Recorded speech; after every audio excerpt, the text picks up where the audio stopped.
नमस्कार दोस्तों, एक बार फिर से स्वागत है आपका अपने चैनल मॉडर्न शिक्षा में। दोस्तों, आपके लिए लेकर आया हूं आज मैं यूपी पैट 16 अक्टूबर को जो आपकी परीक्षा हुई है। चलिए दोस्तों, समय को न गवाते हुए करते हैं शुरू अपनी क्लास को। दोस्तों, पहला सवाल आपसे पूछा है, फॉरवर्ड ब्लॉक की स्थापना किसके द्वारा की गई थी। बच्चों, ऑप्शन नंबर सी आपको डॉट दिख रहा है यहाँ पर, इसका सही आंसर होने वाला है सुभाष चंद्र बोस। फॉरवर्ड ब्लॉक की स्थापना सुभाष चंद्र बोस ने कांग्रेस को छोड़ने के पश्चात की थी।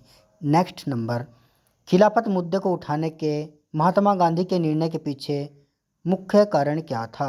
दोस्तों, आपको पता है खिलाफत आंदोलन अली बंधुओं ने चलाया था और उन्होंने इसका अध्यक्ष महात्मा गांधी को बनाया था। तो दोस्तों, इसका सही जवाब होने वाला है ऑप्शन नंबर डी, हिंदुओं और मुसलमानों के बीच अधिक एकता लाने के लिए। अगला सवाल, भारत अधिनियम 1935 के प्रावधानों में ब्रिटिश सरकार के अंतिम अधिकार का एक उदाहरण कौन सा है। दोस्तों, इसमें सवाल में मुझे थोड़ा सा डाउट है, इसका जवाब मैं आपको कुछ देर में बताने वाला हूं। दोस्तों मैं ऐसा कर रहा हूं जिसमें थोड़ा सा मुझे डाउट है, ऑप्शन सही नहीं लग रहा मुझे, मैं आपको गलत नहीं बताऊंगा, मैं छोड़ दूंगा सवाल को। आपको मैं गलत बताना नहीं चाहता, क्योंकि यहाँ पर कल की परीक्षा और आज की परीक्षा में देखने को मुझे क्या मिला है, मेरा आइडिया ये कह रहा है कि यहाँ पर क्वेश्चनों का रिपीटेशन हो रहा है। जो सारे सवाल ये आपको आए हुए हैं, ये सभी क्वेश्चन कहीं ना कहीं परीक्षा में पूछे गए हैं आपसे। तो दोस्तों, गलत आपको बताना व्यर्थ नहीं होगा, इसलिए मैं आपको सही जवाब बता रहा हूँ। चौथा नंबर हमारा क्या है, विश्व को प्रमुख कितने काल क्षेत्रों में विभाजित किया गया है। दोस्तों, कितने घंटे बनते एक दिन में, 24। तो कितने, इसका आंसर क्या होने वाला है, ऑप्शन नंबर बी 24। तो इसका सही जवाब है दोस्तों 24। अगला सवाल है, निम्नलिखित में से कौन सी जनसंख्या परिवर्तन का घटक नहीं है, जिसका सही जवाब रुग्णता है।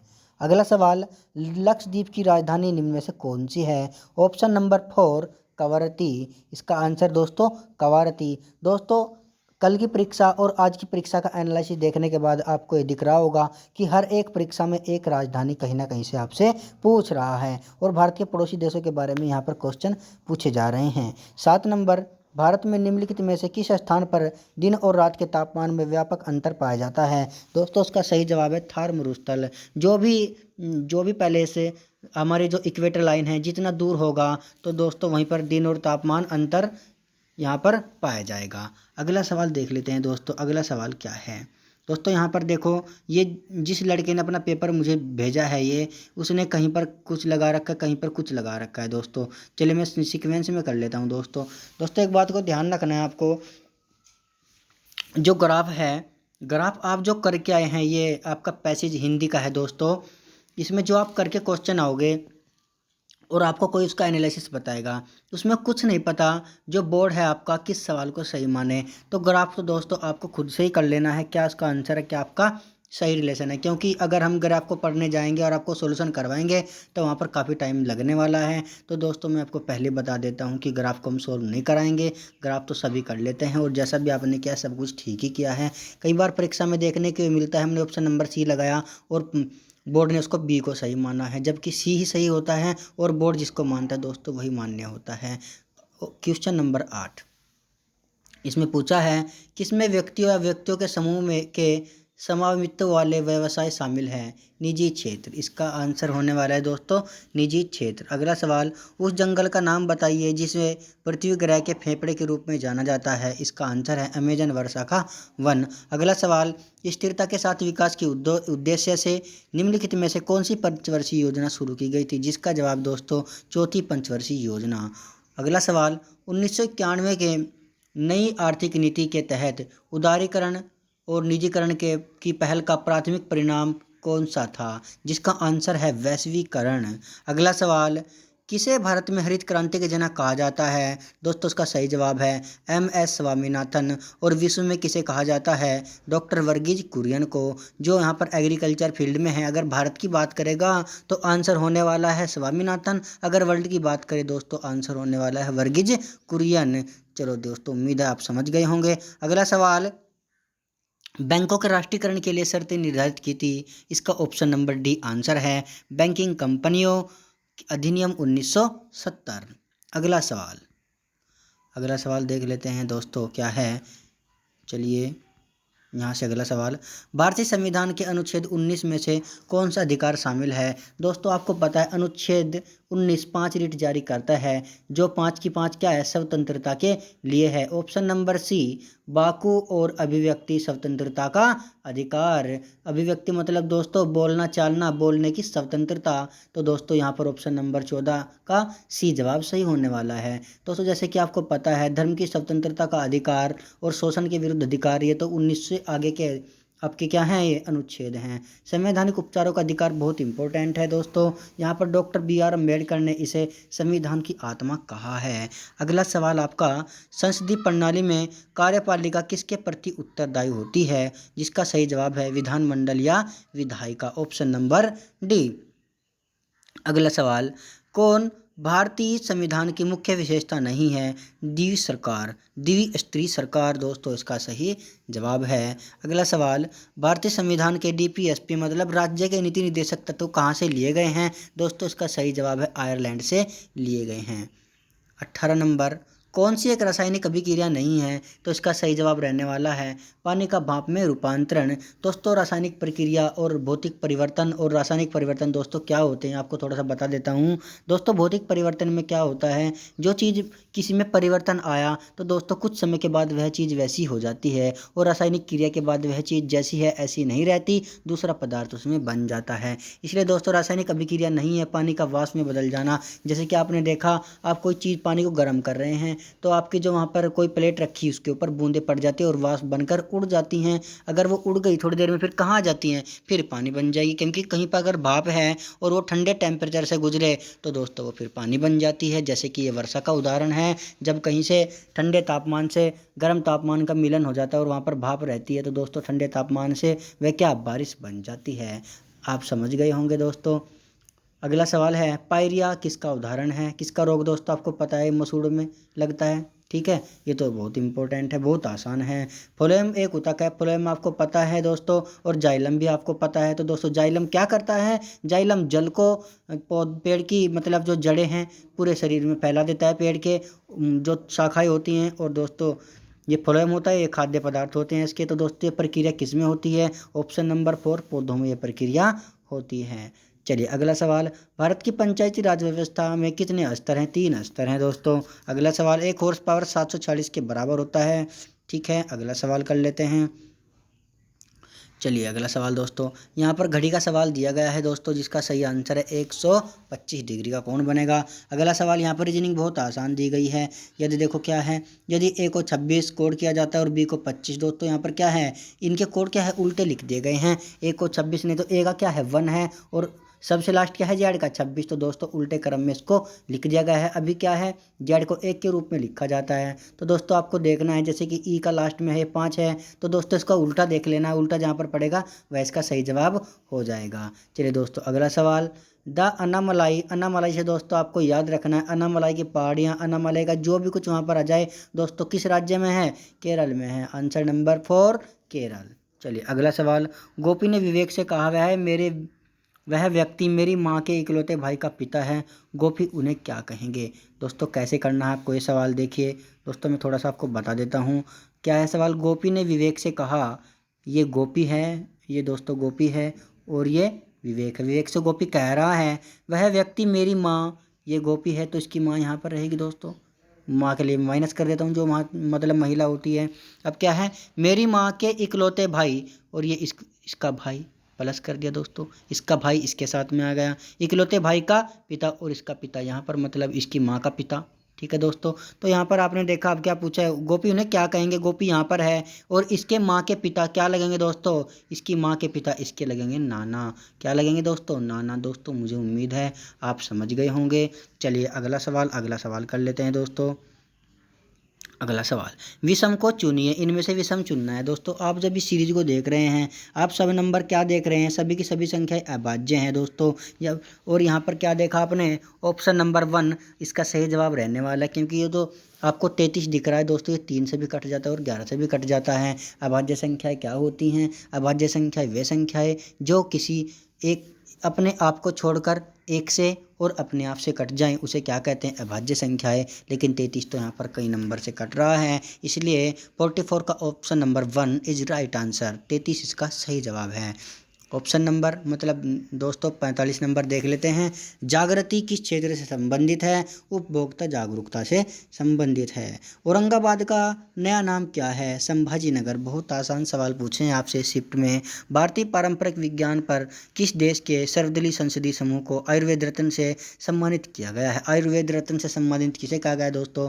यूके को आयुर्वेद रत्न से सम्मानित किया गया है। अगला सवाल, INS तरकस ने लाल सागर में नौसेना के जहाज़ों अल्माज और निमेर के साथ एक समुद्री साझा अभ्यास का आयोजन किया है, जिसका सही जवाब दोस्तों सूडान है। किसने सूडान के साथ यहाँ पर साझा किया है? अगला सवाल देख लेते हैं। अगला सवाल क्या आपसे पूछने वाला है, हिमाचल प्रदेश में 21 दिवसीय संयुक्त अभ्यास वज्र प्रहार किस देश के बीच संपन्न हुआ? वज्र प्रहार दोस्तों किसके साथ होती है एक्सरसाइज? भारत की अमेरिका के साथ दोस्तों। किसके साथ? अमेरिका के साथ ये भारत की एक्सरसाइज होती है। अगला सवाल,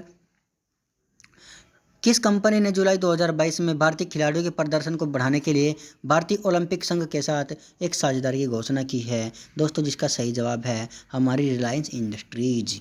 चलिए अगला सवाल, टाटा पावर सोलर ने किस राज्य में भारत की सबसे बड़ी फ्लोटिंग सौर ऊर्जा परियोजना शुरू की है? इसका सही जवाब ऑप्शन नंबर बी, केरल ने शुरू की है। दोस्तों आपको जल्दी जल्दी बता देता हूं क्योंकि आपका टाइम बहुत कीमती है, तो इसीलिए दोस्तों मैंने पहले से यहाँ पर क्वेश्चन को मार्क करके रखा है और आपको मैं बता दे रहा हूँ। चलिए अगला सवाल देख लेते हैं।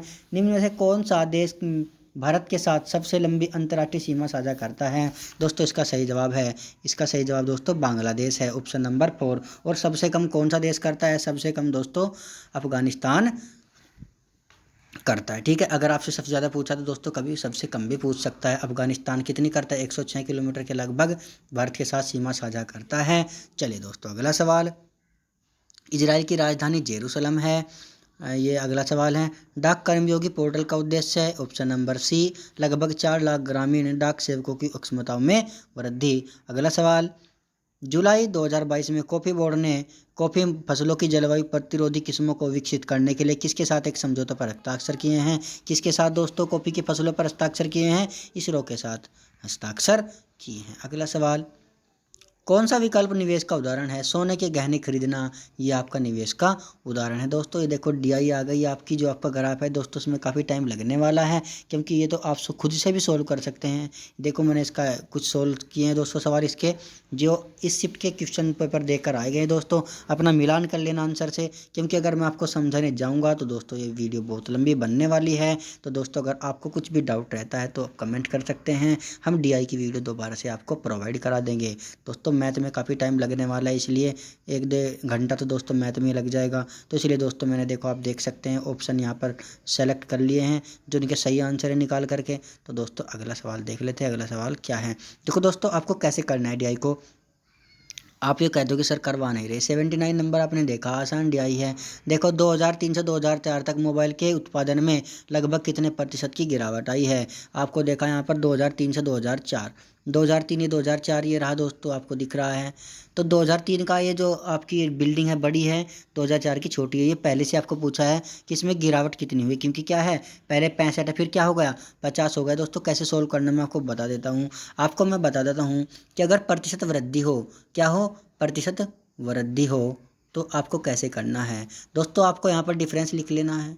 अगर वृद्धि की बात करेगा डिफरेंस लिख लेना और नीचे स्मॉल नंबर लिख लेना है और गुणा कर देनी है 100 से। किससे दोस्तों? 100 से आपको गुणा कर देनी है। अगर आपको पूछे कमी पूछे दोस्तों, तो कमी के केस में आप कैसे करेंगे? ऊपर आपको अंतर लिखना है, अंतर कितने का है, कितने की कमी आई है। और नीचे क्या है कमी के केस में बड़ा नंबर नीचे, तो आपको दोस्तों लार्जेस्ट नंबर नीचे लिखना है और गुणा कर देना है आपको 100 से आपको गुणा कर देना। ऐसे आपको सवाल करने हैं दोस्तों। पहला सवाल देख लेते हैं कैसे करना है, फिर आप सारे सवाल बना पाएंगे। इसमें क्या पूछा है आपको, कितने प्रतिशत की गिरावट हुई, तो दोस्तों क्या पूछा आपसे, कमी पूछा है, कमी वाला केस आपसे पूछा है दोस्तों। इसको कैसे सोल्व करना है चलिए देख लेते हैं। मैंने क्या कहा, अंतर ऊपर लार्जेस्ट नंबर नीचे और गुणा 100 से कर देनी है। दोस्तों यहाँ पर अंतर कितने का है, 65 से 50, कितना गिरावट हुई, 15 की गिरावट हुई, 15 कम हुआ। ठीक है दोस्तों, 15 यहाँ पर कम हुआ है तो 15 ऊपर लिख दो, 15 दोस्तों मैंने ऊपर लिखा। जब कमी की बात है तो नीचे क्या आएगा, लार्जेस्ट नंबर आएगा, 65 और गुना 100 कर देना है। जब आपने देखा अगर हम इसे 5 से काटते हैं तो 3 आता है, इसे 5 से काटते हैं तो 13 आता है। तो दोस्तों आपको क्या मिला, आपको मिला 3000 अपॉन आपको 13 मिला। तो कितनी बार कटेगा, 13 दूनी 26। तो 2 किस में आ रहा है दोस्तों, यहाँ पे देखो 2, ये 23 वाला ऑप्शन सही है। चलिए दोस्तों 23 वाला ऑप्शन सही है। देखो 13 दूनी 26, कितने बचे यहाँ पर, फिर 4 बचे, कितनी बार चलेगा अब, 13 तिया 39। तो दोस्तों ऑप्शन नंबर बी 23 आपका सही जवाब होने वाला है। दोस्तों मुझे उम्मीद है आप सब कुछ ऐसे ही कर लेंगे। अगला सवाल आपको कैसे करना है, 2005 और 2006 का औसत उत्पादन, 2005 का लिया और 2006 का, इनको जोड़ा, औसत मतलब जितनी संख्या उनसे भाग करे, 2 से भाग कर देना है। जितना यहाँ पर आएगा फिर क्या है, निम्नलिखित में से किस वर्ष के युग्म औसत के उत्पादन के ठीक बराबर था। फिर आपको देख लेना जो आएगा 2 साल के औसत युग्म के बराबर किसके यहाँ पर ये पड़ रहा है। ऑप्शन नंबर डी 2006 और 2007 के ये पड़ेगा। दोस्तों कैलकुलेशन बहुत लंबी हो जाएगी, इसलिए हम मैथ आपको अगली क्लास में करवाने वाले हैं। दोस्तों जीएस का पोर्शन बहुत ही इंपॉर्टेंट है, इसको आप देख लीजिएगा। चलिए कैसे करना है, अगला सवाल, किस दिन को भारतीय वायुसेना दिवस, दोस्तों आपको पता है 8 अक्टूबर, जिसका सही जवाब होने वाला है। भारतीय वायुसेना दिवस कब मनाया जाता है, 8 अक्टूबर को मनाया जाता है। भारत का स्कॉटलैंड किसे कहा जाता है, दोस्तों कुर्ग को कहा जाता है। कला मथुरा से, मथुरा में क्या है दोस्तों, सांझी कला मथुरा से अष्टशिलिंग की पारंपरिक कला, इसका सही जवाब क्या है, ऑप्शन नंबर बी सांझी। 2014 में बनाया गया कौन सा है, 29वां राज्य है। 2 जून 2014 को बनाया गया था दोस्तों तेलंगाना राज्य। चलिए दोस्तों उम्मीद है समझ में आ गए होंगे। अगला सवाल, विधान परिषद किसमें है, कर्नाटक में यहाँ पर विधान परिषद है। अगला सवाल दोस्तों वीडियो को अंत तक देखते रहिए, क्योंकि देखो लंबी तो हो रही दोस्तों, क्योंकि सवाल आपके 100 के 100 आपकी नज़र में उतरवाने वाला हूँ। अगला सवाल है, वायुमंडल में ग्रीन हाउस गैसें पृथ्वी के अधिकांश उत्सर्जन को अवशोषित करती हैं, निचले वायुमंडल को गर्म करती हैं। कौन सी किरणें हैं दोस्तों, अवरक्त किरणें। अगला सवाल, वॉलीबॉल किस देश का राष्ट्रीय खेल है, नेपाल का है। किस व्यक्ति ने प्रसिद्ध पुस्तक the story of my experiment, आपको पता है किसने लिखी, माई एक्सपेरिमेंट, सत्य के साथ मेरे प्रयोग, माई एक्सपेरिमेंट, महात्मा गांधी ने ये पुस्तक लिखी है। अगला सवाल क्या है दोस्तों, पैराग्राफ है, ये आपको पता है। ठीक है दोस्तों, पैराग्राफ तो आपको खुद से ही करना है। आप ऑप्शन देख लीजिएगा यहाँ पर कौन से ऑप्शन सही हैं दोस्तों। अगर आप पेपर दे के आए हैं तो दोस्तों ये ऑप्शन आप अपने मैच कर लीजिए, और जो नहीं पेपर दे के आए दोस्तों वीडियो को रोक करके अपना पैराग्राफ पढ़िए, फिर यहाँ पर आप ऑप्शन देख सकते हैं कौन सा ऑप्शन सही है। ठीक है दोस्तों, अगला सवाल, फिर यहाँ पर आपको मैथ पूछा है दोस्तों, मैथ आप ऐसे ही बना लेंगे। ठीक है दोस्तों, बहुत आसान DI आपसे यहाँ पर पूछी गई है दोस्तों, मैंने सभी को सोल्व किया है और आपको सभी के जवाब यहाँ पर दिए हैं। जिसका जवाब नहीं दिया दोस्तों उसके लिए क्षमा चाहता हूँ। ठीक है दोस्तों, चलिए अगला सवाल देख लेते हैं दोस्तों, आप इन्हें देख लीजिएगा, निगाह में से निकाल लीजिए यहाँ पर ऑप्शन नंबर कैसे कैसे यहाँ पर सेलेक्ट किए गए हैं। अगला सवाल दोस्तों, अगला सवाल क्या है, या फिर आपसे फिर पूछा है दोस्तों, मैथ पूछा है, DI पूछी दोस्तों। चलिए इसे भी आप देख लीजिए, इसका सही आंसर किसका क्या है दोस्तों, इसका मैंने कुछ भी नहीं लगाया दोस्तों, इसका मेरे याद नहीं रहा लगाना। ठीक है दोस्तों, भूल गया था, इस पर मैंने कुछ भी क्लिक नहीं किया दोस्तों, ये पेज मेरे से छूट गया है। तो दोस्तों इसके लिए क्षमा चाहता हूँ, आप खुद से सोल्व कर लीजिएगा। फिर अगला सवाल देख लेते हैं दोस्तों क्या है। अगला सवाल यहाँ पर फिर आपसे जनरल नॉलेज पूछा है, हर्षवर्धन के शासनकाल के दौरान निम्नलिखित में से कौन सी नई राजधानी थी जो थानेसर से हस्तांतरित हुई थी, जिसका सही जवाब दोस्तों कन्नौज होने वाला है। अगला सवाल, किस सेना की ताकत छापामार रणनीति से थी दोस्तों, इसका आंसर होने वाला है मराठा छापामार युद्ध किसने लड़ा दोस्तों, हमारे जो राजपूत वंश से संबंधित थे दोस्तों, उन्होंने ये छापामार युद्ध को अपनाया था। जो गुरिल्ला नीति है दोस्तों, इसे अपनाया था। तो आंसर क्या है दोस्तों, मराठा होने वाला है। अगला सवाल, हड़प्पा सभ्यता के दौरान डांसिंग गर्ल की कांस्य प्रतिमा बनाने के लिए तकनीक का इस्तेमाल किया गया था। कौन सी तकनीक का दोस्तों, ऑप्शन नंबर ए मोम लोपी ढलाई कास्टिंग कर दी थी दोस्तों। ठीक है, अगला सवाल क्या है, गौतम बुद्ध को ज्ञान किस नदी के तट पर प्राप्त हुआ था, जिसका सही जवाब होने वाला है निरंजना नदी के तट पर। अगला सवाल दोस्तों, एक बात आपको ध्यान रखना है, जो इस शिफ्ट में अभी अगली शिफ्ट में अपना पेपर देने वाले हैं, कल से दोस्तों 15 अक्टूबर से परीक्षा प्रारंभ हुई है, और हर एक परीक्षा में गौतम बुद्ध का एक सवाल यहाँ पर पूछा गया है। ये तीसरी परीक्षा थी दोस्तों पैट की, कल से और आज से दोस्तों तीसरी में ही ये देखो गौतम बुद्ध का सवाल पूछा गया है। अगला सवाल दोस्तों, निम्नलिखित में से किसे स्वदेशी आंदोलन का प्रमुख कारण माना जाता है? जिसका जवाब है ऑप्शन नंबर बी, बंगाल को विभाजित करने का निर्णय। दोस्तों इसका सही जवाब होने वाला है। ब्रिटिश में निम्नलिखित में से किस भाषा को भारतीय समाज में प्रस्तुत करने की उत्सुकता दिखाई है? ऑप्शन नंबर बी, अंग्रेजी। और ये दोस्तों आपका लास्ट सवाल है, इसको दोस्तों देख लेते हैं।